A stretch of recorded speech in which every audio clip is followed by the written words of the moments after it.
nationally, culturally, this is called Mother's Day. So let me just say a word about mothers. It's a passage that bothers some people here in 1 Timothy chapter 2 and verse 15, where it says, she shall be saved in childbearing. I knew a woman that couldn't have children. Asked me one time, does that mean I can't be saved if I can't have a child? Well, no, that's not what that means.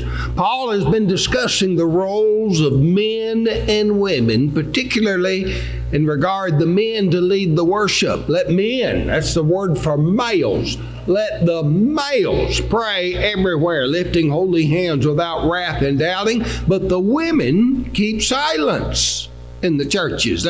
So he's talking about the different. They're not to exercise authority God did not give them in the teaching and the leading in the public worship. Does that mean that women are somehow second-class citizens? No. Paul says she shall be saved in childbearing. What's he talking about? Well, you got to understand how Paul writes things. He uses examples. He'll build out. No, she'll be saved. She'll be vindicated. Her role is not to lead in the worship of the church. Her role is that which God has designed that specially fits her. I'll give you an example of what that is. Childbearing. See, men can't do that.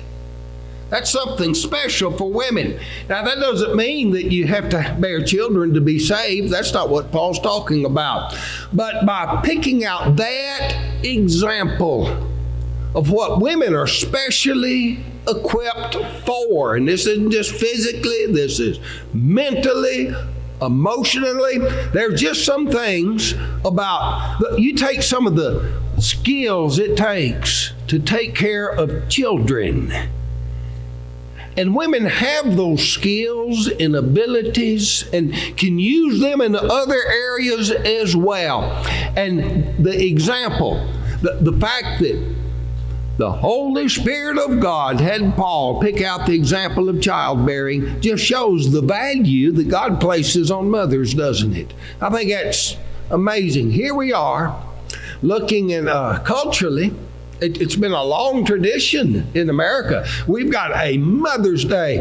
And what is so much on the minds in the media and all that decision the Supreme Court is going to make about abortion, think how far apart are the ideas of abortion and of Mother's Day. How can you get ideas so far separated? I'll tell you, let me give you real quickly God's plan for mothers. Now, there's other ways to do this, but it's not God's plan.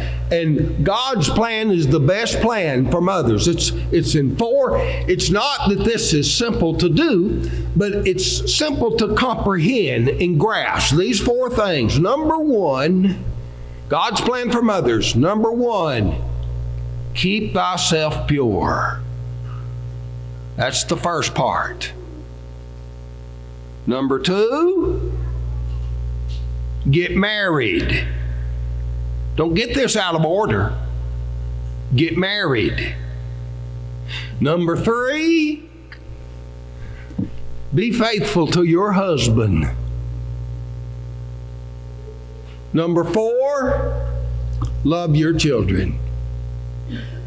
Now, those concepts are not difficult. I'll tell you, if people would implement God's plan, God's 4 steps here, people would do that, just think how much misery this world would be spared. How many social problems we would not have. This whole turmoil about the Supreme Court and abortion, that wouldn't be a problem. We would have this.